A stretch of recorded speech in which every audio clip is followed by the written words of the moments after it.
Intel City, a platform where you can learn, teach, research, and repeat.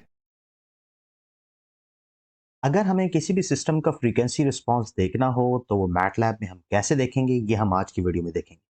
तो हमारे पास दो systems हैं MATLAB में जो कि सबसे ज़्यादा यूज़ होते हैं। एक है FREQS के नाम से और इसी तरह एक है FREQZ के नाम से। जैसा कि नाम से ज़ाहिर है कि FREQS यूज़ होगा उन सिस्टम्स के लिए जो कि कंटीन्यूअस डोमेन में है, जो कि एनालॉग सिस्टम्स हैं, और FREQZ यूज़ होगा डिस्क्रीट सिस्टम्स के लिए। तो आइए अब हम सबसे पहले कंटीन्यूअस या फिर एनालॉग सिस्टम का फ्रीक्वेंसी रिस्पांस देखने की कोशिश करते हैं। तो मैंने अपने साथ एक एग्जांपल सिस्टम रखा हुआ है H1 के नाम से जो कि कंटीन्यूअस डोमेन में है। मैं यहाँ पे कंटीन्यूअस सिस्टम की हेडिंग दे रहा हूँ एज अ सेक्शन। तो ये H1 है एक्चुअली। num1 में जो कोफिशिएंट्स हैं वो 1 ही है। आप देख सकते हैं H1 में सिर्फ 1 ही है और डिनोमिनेटर 1 में मेरे पास 1, 1.414 और 1 है। तो ये ट्रांसफर फंक्शन कैसे बनाते हैं इस पे हमारी एक पहले से वीडियो मौजूद है जो कि आप देख सकते हैं। 1 ये हो गया जी डिनोमिनेटर और न्यूमरेटर फॉर H1। तो अब आपको किस चीज़ की ज़रूरत है? आपने इस सिस्टम को इसको यूज़ करना है FREQS। FREQS में न्यूमरेटर चाहिए होता है, ट्रांसफर फंक्शन का डिनोमिनेटर चाहिए होता है और साथ एक फ्रीक्वेंसी वेक्टर जिसके अक्रॉस आप देखना चाहते हैं अपना फ्रीक्वेंसी रिस्पॉन्स। तो ऐसा करते हैं कि मैं फ्रीक्वेंसी वेक्टर लेता हूँ 0 टू और 0.01 एंड पाई। तो 0 से लेके पाई तक का एक वेक्टर बना रहा हूँ मैं, फ्रीक्वेंसी वेक्टर। और इसका मतलब ये है कि मैं 0 से लेके पाई तक का फ्रीक्वेंसी रिस्पॉन्स देखना चाहता हूँ और 0 से पाई के दरमियान जो इंक्रीमेंट है वो 0.01 का है। और साथ ही मैं फ्रीक्वेंसी FREQS यूज़ कर रहा हूँ सिस्टम सॉरी फंक्शन। इसमें num1 चाहिए होगा, इसे डिनोमिनेटर 1 चाहिए होगा और साथ W चाहिए। और W क्या है? W वो फ्रीक्वेंसी ऑफ इंटरेस्ट है जिसके अक्रॉस मैं अपना फ्रीक्वेंसी रिस्पांस ऑफ H1 देखना चाहता हूँ।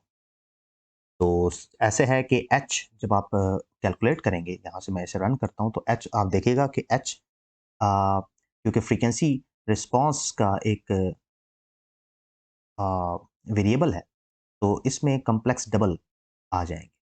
तो क्योंकि फ्रीक्वेंसी डोमेन में लेके जा रहे हैं तो it's a complex double vector. अब इस कम्प्लेक्स डबल वेक्टर में से आप दो तरह के इंफॉर्मेशन निकाल सकते हैं। एक है उसका अगर आप मैग्नीट्यूड निकाल लें, जो कि मैग्नीट्यूड कैसे निकालते हैं? मैग्नीट्यूड निकलता है एब्सोल्यूट ऑफ एच। मैं यहाँ पे मैग्नीट्यूड लिख लेता हूँ MAG। और इसी तरह आप इसका एंगल यानी कि फेज रिस्पांस भी निकाल सकते हैं। तो actually these are the phase response and magnitude response of system. तो ये फेज आ गया। तो आपके पास दो तरह के नए वेक्टर बनेंगे जिनकी बेस पे हम सिस्टम का एनालिसिस करते हैं। तो ये मैग्नीट्यूड का वेक्टर देगा आपको और इसी तरह ये फेज का वेक्टर देगा। अब इनको प्लॉट कैसे करना है? प्लॉट करने के लिए हम ऐसा करते हैं कि मैं एक फिगर बनाता हूँ। इस फिगर में मैंने प्लॉट लिखा और प्लॉट में बल्कि मैं सब प्लॉटिंग इसकी कर देता हूँ क्योंकि मुझे दो फिगर्स चाहिए होंगी। तो सब प्लॉट W के क्रॉस, क्योंकि W आपका फ्रीक्वेंसीज ऑफ इंटरेस्ट था, W के क्रॉस ऑफ मैग अगर आप देखेंगे तो ये क्या बनेगा? ये आपका मैग्नीट्यूड स्पेक्ट्रम बन जाएगा। तो यहाँ पे हम एक्स लेबल लगाते हैं। एक्स लेबल में फ्रीक्वेंसीज आ जाएंगी, फ्रीक्वेंसी आ जाएगी और ये फ्रीक्वेंसी कौन सी होगी? ये रेडियन पर सेकेंड।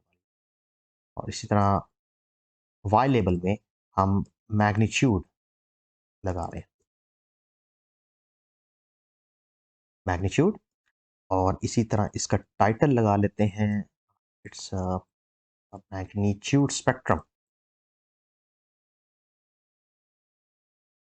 स्पेक्ट्रम ऑफ H1 ये लगा लेते हैं। और इसके ग्रिड्स भी ऑन कर लेते हैं और एक्सेस राइट भी कर लेते हैं। तो देखते हैं कि यहाँ तक हमारा सही चला है या नहीं चला। तो एंगल, सॉरी मैंने यहाँ पे एंगल ऑफ एंगल लिख लिया था, ये एंगल ऑफ H है एक्चुअली। तो जब आप इसे रन करेंगे तो तो ये मैग्नीट्यूड स्पेक्ट्रम आपके सामने बन चुका है। इसमें फिगर ये शो कर रही है कि ये लो पास फिल्टर जैसे बिहेव कर रहा है, शुरू की फ्रीक्वेंसीज को पास कर रहा है और आगे जाके ये स्टॉप कर रहा है। तो इसी तरह अगर आप इसका फेज़ स्पेक्ट्रम बनाना चाहते हैं, तो उसके लिए मैंने यहीं पे कॉपी पेस्ट कर दिया नीचे 2 और यहाँ पे आ जाएगा जी फेज़ और यहाँ पे मैग्नीट्यूड की जगह पे फेज़ आ जाएगा और ये फेज़ कौन-सा होगा? रेडियंस में। तो ये एक्चुअली ये है जी फेज़ स्पेक्ट्रम ऑफ 1। तो इसको प्लॉट करते हैं, इसको देखते हैं क्या बनता है ये। तो ये देखिए कि ये हमारे पास मैग्नीट्यूड स्पेक्ट्रम ऑफ H1 है, ये फेज़ स्पेक्ट्रम ऑफ H1 है, फेज़ स्पेक्ट्रम भी आ गया और मैग्नीट्यूड स्पेक्ट्रम भी आ गया। तो इसका साइज़ जो फ़ॉन्ट साइज़ है वो काफ़ी छोटा था, उसको भी ज़रा साइज़ इंक्रीज़ कर देते हैं। फ़ॉन्ट साइज़ 20 रख देते हैं। सिमिलरली यही कमांड हम दे देते हैं नीचे वाले सब प्लॉट के लिए भी। तो मैं इसे रन करता हूँ, तो ये देखें कि मैग्नीट्यूड स्पेक्ट्रम ऑफ H1 भी आ गया और फेज़ स्पेक्ट्रम ऑफ H1 भी आ गया।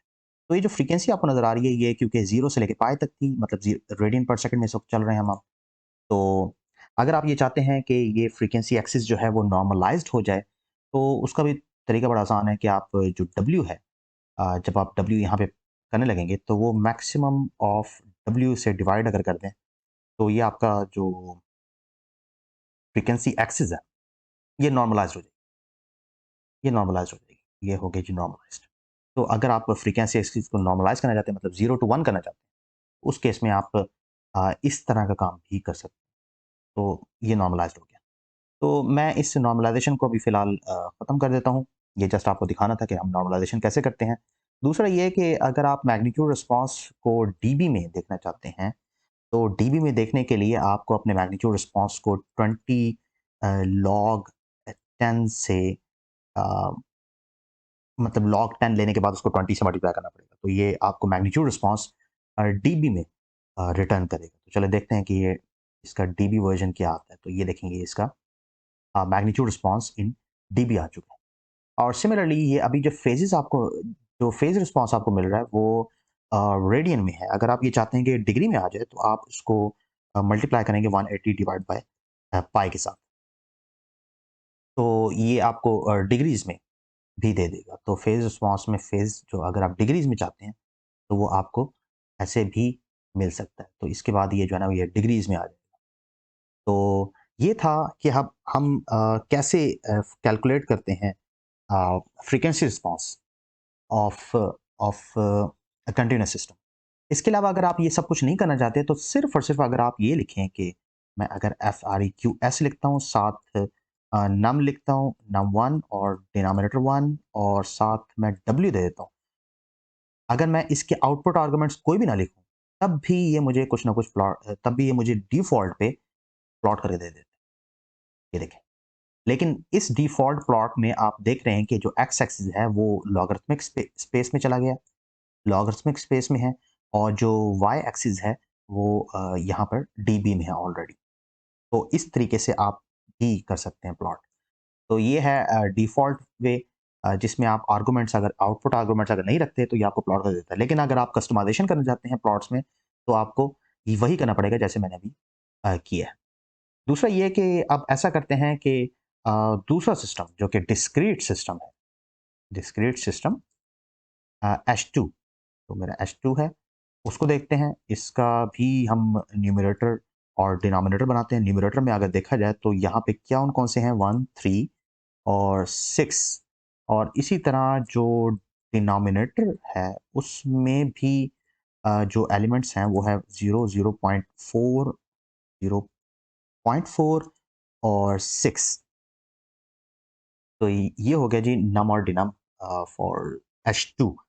तो अब ऐसा करते हैं कि अ, अब हम फंक्शन यूज़ करते हैं FREQZ का, क्योंकि ये डिस्क्रीट फंक्शन है, डिस्क्रीट सिस्टम है।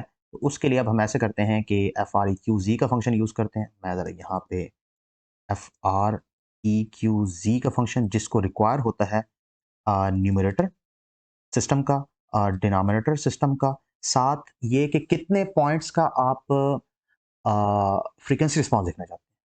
ठीक है, तो ये बिल्कुल वैसे ही है जैसे एन पॉइंट्स TFT, ये बिल्कुल वैसे ही है। तो मैं फ़िलहाल यहाँ पे 256 पॉइंट्स का फाइंड करना चाह रहा हूँ। रिस्पॉन्स और साथ और भी आर्गुमेंट्स होते हैं, लेकिन अभी फ़िलहाल मैं वो मेंशन नहीं कर रहा, मैं आपको साथ-साथ दिखाऊँगा। तो आउटपुट पे ये आपको एच और डब्ल्यू रिटर्न करेगा, एच और डब्ल्यू। तो एच और डब्ल्यू क्या है? एच में आपका जो फ्रीक्वेंसी रिस्पॉन्स है वो स्टोर होगा और डब्ल्यू में आपका जो वेक्टर होगा, फ्रीक्वेंसी वेक्टर वो स्टोर होगा। मैं ज़रा इस सारे को अभी फ़िलहाल कमेंट कर रहा हूँ और यहाँ पे जाके इसे रन करता हूँ। ये देखिए मेरे पास एचपी आ गया जो कि 256 पॉइंट्स का। क्यों 256 पॉइंट्स का? क्योंकि मैंने यहाँ पे 256 पॉइंट्स लिखा हुआ था और डब्ल्यू में भी 256 पॉइंट्स होंगे। अब इसको ज़रा प्लॉट करते हैं। तो मैं यहीं से ही जो मैंने पहले लिखा हुआ था, टाइम बचाते हैं और इसको मैं यहीं से ही कॉपी कर लेता हूँ सारा और यहाँ पे मैं पेस्ट कर लेता हूँ। इसी को मैं चेंजिंग करता रहूँगा। तो फिलहाल हम अभी फ़िलहाल ये मैग्नीट्यूड का जो मैग्नीट्यूड हम निकाल रहे थे वो इस तरह निकालेंगे कि एच का अगर आप एब्सोल्यूट ले लें तो वो मैग्नीट्यूड स्पेक्ट्रम मैग्नीट्यूड रिस्पॉन्स आपको दे देगा और इसी तरह एच का अगर आप एंगल ले लें तो आपको फेज स्पेक्ट्रम दे देगा और डब्ल्यू जो है वो हमारा क्या है, अभी हम देख लेते हैं कि ये कौन सी फ्रीक्वेंसीज हैं। तो इट्स एच टू, मैं यहाँ पे एच टू लिख रहा हूँ, बाकी सारा वैसे ही है। तो एच का मैग्नीट्यूड स्पेक्ट्रम, एच का फेज स्पेक्ट्रम बन गया। एक दफ़ा हम मैग्नीट्यूड स्पेक्ट्रम प्लॉट कर लेंगे और एक दफ़ा फेज स्पेक्ट्रम प्लॉट कर लेंगे। चलें इसे देखते हैं कि ये क्या हमें दिखाते हैं। तो ये देखें, ये हमारे पास magnitude spectrum of H two आ गया और इसी तरह phase spectrum of H two आ गया। आप एक्स एक्सिस पे देख सकते हैं कि ये 0 से लेके 3.1 समथिंग तक है। तो ये आपको रेडियन पर सेकंड में फ्रीक्वेंसीज़ दे रहा है। आप देख सकते हैं कि ये रेडियन पर सेकंड में फ्रीक्वेंसीज़ दे रहा है। तो अगर आप ये चाहते हैं कि रेडियन पर सेकंड में ना दे, तो आप और फिज़िकल फ्रीक्वेंसीज़ में दे, तो आप यहाँ पे जाके अपनी सैंपलिंग फ्रीक्वेंसी लाज़मी लिखिएगा। सैंपलिंग फ्रीक्वेंसी मेरे ख़्याल से मैंने पहले डिफ़ाइन नहीं की हुई। तो सैंपलिंग फ्रीक्वेंसी अगर आपकी 1000 है, तो ये देखिए अब आपको कहाँ तक देगा, चेक करते हैं। ये देखें 0 से लेके 500 तक जो है ना आपको मतलब एफएस बाय 2 तक आपको रिस्पॉन्स ये दिखा रहा है, ओके, जो कि वैलिड है। तो ये था फ्रीक्वेंसी ज़ी। तो अब ऐसा करते हैं कि अगर आप जो अपना मैग्नीट्यूड स्पेक्ट्रम है वो डीबीज़ में देखना चाहते हैं, तो उसी तरीके से आपको 20 log 10 यूज़ करना पड़ेगा और अगर आप फेज स्पेक्ट्रम अपना डिग्रीज़ में देखना चाहते हैं, तो उसके लिए आपको 180 मल्टीप्लाई पाई यूज़ करना पड़ेगा। मैं यहाँ पे 180 डिवाइडेड बाय पाई कर रहा हूँ और यहाँ पे मैं 20 मल्टीप्लाई बाय लॉग 10 लिया है इन सारों का। तो अब देखते हैं कि मैग्नीट्यूड स्पेक्ट्रम डीबीज़ में आ जाएगा और फेज स्पेक्ट्रम जो है वो डिग्रीज़ में आ जाएगा। तो आप यहाँ पे जाकर लिख भी सकते हैं कि मैग्नीट्यूड स्पेक्ट्रम जो है उस जिसमें मैग्नीट्यूड जो है वो डीबी में है और फ्रीक्वेंसी जो है वो हर्ट्ज़ में है। अगर हर्ट्ज़ में ना हो तो आप यहाँ यहाँ पे आपको लिखना पड़ेगा रेडियन पर सेकंड और इसी तरह जो फेज स्पेक्ट्रम फेज है, फेज जो है ना उसके आगे आप लिखेंगे कि इट्स इन डिग्रीज़, ये डिग्री में है और जो फ्रीक्वेंसी है वो हर्ट्ज़ में है। बिल्कुल उसी तरह जिस तरह हमने पहले किया था। पहले मैं इसको आपको रन करके दिखाता हूँ। जी, ये मैग्नीट्यूड डीबी में है और फेज़ अभी इस वक़्त फ़िलहाल डिग्रीज़ में है। तो अगर बिल्कुल इसी तरह मैं अगर इसको सारों को ख़त्म कर रहा हूँ यहाँ पे।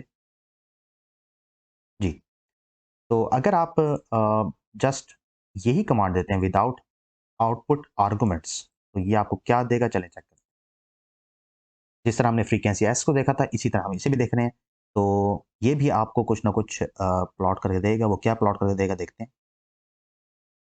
ये देखें, ये आपको इसने बिल्कुल वही जो हमने सारा कुछ किया था, लेकिन जस्ट कस्टमाइज़ेशन के लिए हम कर रहे थे, तो ये आपको FREQZ वैसे भी प्लॉट कर देता है अगर आप इसके आउटपुट आर्गुमेंट्स ना लिखें। तो ये देखें 0 से लेके 500, 0 से लेके 500 डिग्रीज़ में भी आ रहा है और डीबीज़ में भी आ रहा है। इसने अपनी तरफ से जो है ना आपको प्लॉट करके दे दिया।